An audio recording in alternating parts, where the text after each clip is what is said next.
दोस्तों, आज हम बात करेंगे सन फार्मा लिमिटेड की। सन फार्मा के बारे में आप सभी जानते हैं कि दिग्गज फार्मा कंपनी है और मार्केट कैपिटल के लिहाज से सबसे बड़ी कंपनी, मतलब एक तरह से आप कह सकते हैं फार्मा सेक्टर की कैपिटल कंपनी है। और ये स्टॉक ट्रेडर्स का और इन्वेस्टर का बहुत ही फेवरेट रहा है और इसने काफ़ी परेशान किया है छोटे निवेशकों को और ट्रेडर्स को भी। अपनी भाषा में मैं कहूँ तो ये एक तरह से शेयर मार्केट का जंगली घोड़ा है और इसको समझना, इसको एक टेक्निकल को समझना, इसके बिहेवियर को समझना, ये बहुत ही वाइल्ड स्टॉक है। तो बहुत ही वाइल्ड ट्रेड करता है ये, कभी भी कोई टेक्निकल ठीक से फॉलो नहीं करता। अभी मैं जो इसका टेक्निकल वगैरह आपको बताऊंगा तो उसमें मैं इसके प्रूफ दूंगा आपको। और इसमें पैसा बनाना काफ़ी मुश्किल होता है, तो इसमें काफ़ी अनुभव चाहिए इसको समझने के लिए। तो इसमें मैं फंडामेंटल की बात करूंगा और टेक्निकल के सारे ही बात करूंगा। अगर आप इसको ठीक से मैनेज कर पाएँ इस स्टॉक को तो ये काफ़ी प्रॉफिटेबल हो सकता है। ट्रेडिंग के लिहाज से भी ये काफ़ी अच्छा है क्योंकि मूवमेंट इसमें काफ़ी फास्ट होते हैं और इन्वेस्टमेंट के हिसाब से भी ये ठीक काम कर सकता है। सबसे अच्छी चीज़ ये है कि इसमें अभी ये बहुत ज़्यादा ऊपर नहीं गया है। अगर इसकी तुलना आप सिप्ला वगैरह से करेंगे तो सिप्ला में इसमें मूवमेंट ज़्यादा हुई है, सन फार्मा भी उतना ऊपर नहीं गया। इसका कारण भी है कि सन फार्मा में ऊपर के भाव पे काफ़ी लोग फंसे हैं। जब ये ट्रेड करता था लगभग 600 के भाव पे, तो वहाँ पे टीवी के बाबाओं ने और शेयर मार्केट के जितने भी खिलाड़ी हैं सब ने इसमें बहुत ज़्यादा बाई कॉल दी थी। 600-650 के स्तर पर जब ये ट्रेड करता था और हज़ार के टारगेट देते थे। उसके बाद ये कोरोना आया, कोरोना आने से पहले ये स्टॉक काफ़ी नीचे आ गया था। 350 के आसपास के लो ऑलरेडी लगा चुका था और बहुत ही ज़्यादा इसमें लोग फंसे हुए थे, पैसा काफ़ी फंसा हुआ था इसमें लोगों का। तो जहाँ पे पैसा फंसा होता है किसी स्टॉक में, तो वहाँ से स्टॉक को ऊपर के लेवल पर जाना थोड़ा सा मुश्किल होता है, वहाँ वो टाइम बिताता है, समय लेता है। तो लेकिन अगर आप इसको सही स्तर पर खरीदेंगे तो निश्चित ही इसी तरह की मैं बातें इसमें आपको बताऊंगा, कहाँ पे आपको एंट्री लेना है, कहाँ पे एग्जिट करना है, इन्वेस्टमेंट का क्या नज़रिया होगा और ट्रेडिंग का क्या नज़रिया होगा।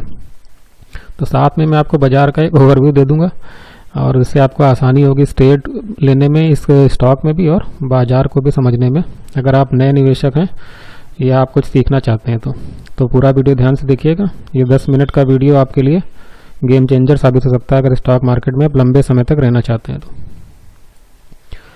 तो सन फार्मा के बारे में पता है, बड़ी कंपनी है। मार्केट कैपिटल इसका 121,000 करोड़ के आसपास का है। पी रेशियो इसका 42 के आसपास का, जो थोड़ा ज़्यादा है। और अच्छी बात यह है कि डिविडेंड यील्ड है इसकी 0.8% के आसपास, मतलब डिविडेंड दे देती है तो कुछ आपको मिल जाता है। कोई न्यूज़ फ्लो तो इसके कोई खास नहीं है, लेकिन इसमें जो क्वार्टर रिजल्ट आया था इस बार सितंबर का, वो अच्छा आया था। 66% जो इसका प्रॉफिट बढ़ के आया था सितंबर 2019 की तुलना में। प्रोमोटर होल्डिंग इसमें लगभग 55% के आसपास है, जो ठीक ठाक है। एफआईआई इसमें 12-13% के आसपास, क्योंकि ये डाटा पुराना है। एफआईआई इस समय बहुत तेज़ी से मार्केट में पैसा डालने, मार्केट हाइस की तरफ भागता चला जा रहा है, तो निश्चित रूप से इसमें भी काफ़ी पैसा एफआईआई का बढ़ा है। तो इसमें आप देख सकते हैं ये 1201 करोड़ 1201 का इसका ऑल टाइम हाई है। कुछ और हम डाटा देखेंगे तो इसमें कंपनी की अच्छाई बुराई में देखते हैं। कंपनी जो है लगभग कर्ज मुक्त है और ये ट्रेडिंग कर रही है 2.7 टाइम बुक वैल्यू के, थोड़ा सा महंगी है। और ग्रोथ रेट नहीं अच्छी रही है, करीब 3.25% के आसपास रही है पिछले 5 सालों में, और लो रिटर्न रहा इक्विटी के। तो इसमें आप देख सकते हैं मार्केट कैपिटल के हिसाब से सबसे बड़ी कंपनी है फार्मा की, और डिविडेंड जो इसका है लगभग सबसे ज़्यादा ही है। इससे ज़्यादा थोड़ा सा कैडिला का थोड़ा सा इससे ज़्यादा है बस। क्वार्टरली रिजल्ट आप देखेंगे तो इसमें उतार चढ़ाव देखने को मिला है। 1500, कभी 400, कभी घाटे भी आए हैं। लेकिन जो सबसे बड़ा नुकसान अगर इस लिस्ट में आप देखेंगे तो ये जून 2020 के क्वार्टर में आया था, जहाँ ये करीब 16.5 करोड़ का घाटा आया था।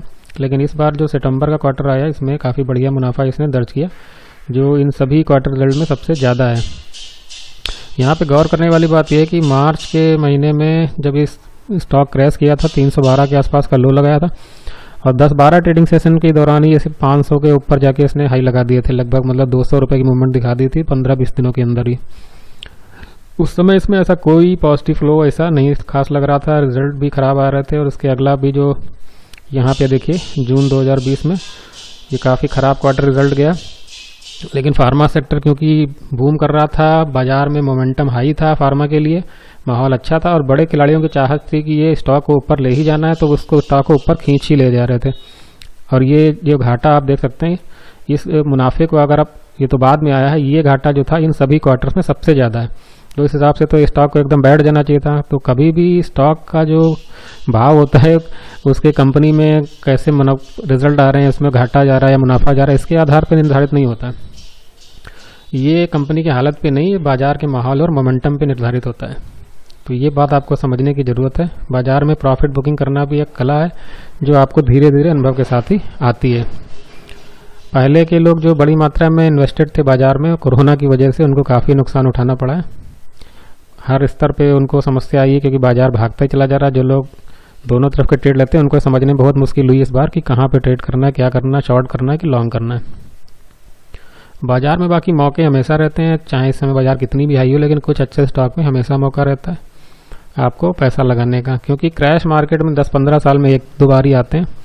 इससे पहले जो 2008-9 में महामंदी आई थी उसमें मार्केट में क्रैश देखने को मिला था, लेकिन वो भी इतना फास्ट क्रैश नहीं था और रिकवरी में भी काफ़ी टाइम लगा था, 1-2 साल में रिकवरी कर पाया था। ये क्रैश भी बहुत फास्ट था और रिकवरी बहुत फास्ट है, और ये तो नए हाईज भी इसने लगा दिए हैं। अभी 1 साल भी पूरा नहीं हुआ, मार्केट भागता चला जा रहा है, लेकिन सारे स्टॉक की परफॉर्म अच्छी नहीं है। इसमें PSU वगैरह काफ़ी डाउन चल रहे हैं और ये सन फार्मा भी उस स्तर पे नहीं पहुंचा है, काफ़ी शेयर अभी निचले भाव पे ही ट्रेड कर रहे हैं। तो चलिए मैं आगे बढ़ता हूँ। अब हम इसका शेयर होल्डिंग पैटर्न देख लेते हैं। ये देखिए आप, प्रमोटर होल्डिंग 54.5% के आसपास बनी हुई है और लगातार मेंटेन है। FII का भी स्तर लगभग वही बना हुआ है, थोड़ा ऊपर नीचे हुआ है। अभी स्टॉक में FII की होल्डिंग निश्चित रूप से बढ़ रही है। DI वगैरह भी उसमें उसी स्तर पे बने हुए, पहले मुकाबले जरूर बढ़े हैं। दिसंबर से अगर तुलना करेंगे सितंबर में थोड़ा बढ़ गए हैं। पब्लिक की जो होल्डिंग है उसी तरह की है। अब मैं सीधा टेक्निकल पे आता हूँ। पहले हम देखेंगे इसका वीकली चार्ट, थोड़ा दूर से देखेंगे 2008-9 की महामंदी से स्टॉक ने क्या परफॉर्म किया है। तो 2008-9 में ये स्टॉक काम करता था 100 रुपये के आसपास। उसके बाद ये ऊपर सीधे देखिए जा रहा है, बिल्कुल कहीं पे भी कोई बड़ी करेक्शन नहीं दी, बल्कि बड़े बड़े अप मूवमेंट जरूर आए हैं और ये करता हुआ 1200 रुपये पर चला गया। मतलब ये स्टॉक 3 से 4 साल के पीरियड में 2008-9 से 2013-14 के बीच में 100 रुपये से 1200 रुपये तक चला गया, मतलब 12 गुना हो गया लगभग। तो समझिए आप कितना बड़ा मल्टीबैगर ये साबित हुआ। समस्या ये होती है, ऊपर तो चला गया लेकिन उसके बाद ये सबके निशाने पे आता है। एक समय इसकी मार्केट कैपिटल सबसे ज़्यादा हो गई थी मार्केट में, जैसे इस समय रिलायंस की सबसे ज़्यादा है, उस समय एक समय कुछ समय के लिए सन फार्मा की हो गई थी। तो सोचिए कितना दिग्गज शेयर था और कितना निफ्टी का भरोसेमंद शेयर माना जाता होगा। यहीं पे समस्या सारी शुरू होती है, यहीं पे बड़े खिलाड़ी अपना खेल शुरू कर देते हैं। वो जब स्टॉक डाउन ट्रेंड में जाता है बाजार के बाबाओं की वजह से कि यहाँ खरीदिए, लोग खरीदते जाते हैं हर स्तर पे। जहाँ भी गिरावट आती है लोगों को लगता है बस यही आखिरी गिरावट है, इसके बाद कोई गिरावट नहीं होगी, और स्टॉक फिर ये भड़ाक से ऊपर भागेगा एकदम गोली की तरह और पैसा उनका 3-4-5 गुना कर देगा। यहीं से सारी समस्या शुरू हो जाती है, लेकिन ऐसा कुछ नहीं हुआ। 1200 के बाद स्टॉक लगातार डाउन ट्रेंड में रहा। बीच में उछाल आते रहे, लेकिन इस उछालों का फायदा वही उठा पाएगा जिसको अनुभव होगा, उसे पता होगा कहाँ पे एंट्री करना है, कैसे स्टॉप लॉस मेंटेन करना है और कहाँ पे प्रॉफिट करना है, बुक करना है। तो ये सब बातें समझनी जरूरी हैं। तो वनडे चार्ट पे हम आते हैं। वनडे चार्ट आप सामने मार्च में देखिए, इसने लगाया है 312 का लो। उसके बाद ये काफ़ी इसने फास्ट मूवमेंट दिया और ये यहाँ पे 500 के आसपास का एक हाई लगा दिया इसने 10-12 ट्रेडिंग सेशन में ही। उसके बाद इस स्तर पे लगभग ये मेंटेन है, थोड़ा बहुत ऊपर नीचे हो रहा है। 450 पे सपोर्ट लेके बार बार ऊपर जा रहा है। और फिर इसका जो हाई है कोरोना के बाद का 561 रुपये का हाई लगा था, ये 564 रुपये का। उसके बाद इसने एक फिर गिरावट थोड़ी दिखाई, 450 के लेवल पाया। उसके बाद फिर ये तेज़ी से ऊपर जा रहा है और इस समय जो ट्रेड कर रहा है सबसे अच्छी बात है कि 200 डेमा के ऊपर है। सारे जो मूविंग एवरेज हैं 20, 50, 100 सबके ऊपर। तो टेक्निकली ये काफ़ी बढ़िया स्टॉक है, अपर मूवमेंट के लिए तैयार है। लेकिन सन फार्मा काफ़ी वाइल्ड स्टॉक है, टेक्निकल वो ठीक से फॉलो नहीं करता। जैसे यहाँ पर जब इसने गिरावट दिखाई तो इसने 200 डेमा को एक बार भी सपोर्ट नहीं लिया। यहाँ पे देखिए, ये देखिए यहाँ पे एक बार यहाँ पे रुका, लेकिन उसके ऊपर फिर नहीं गया, ऊपर एक बार हल्का सा गया 100 डेमा को टच करके, फिर ये नीचे आके तोड़ दिया उसने सपोर्ट।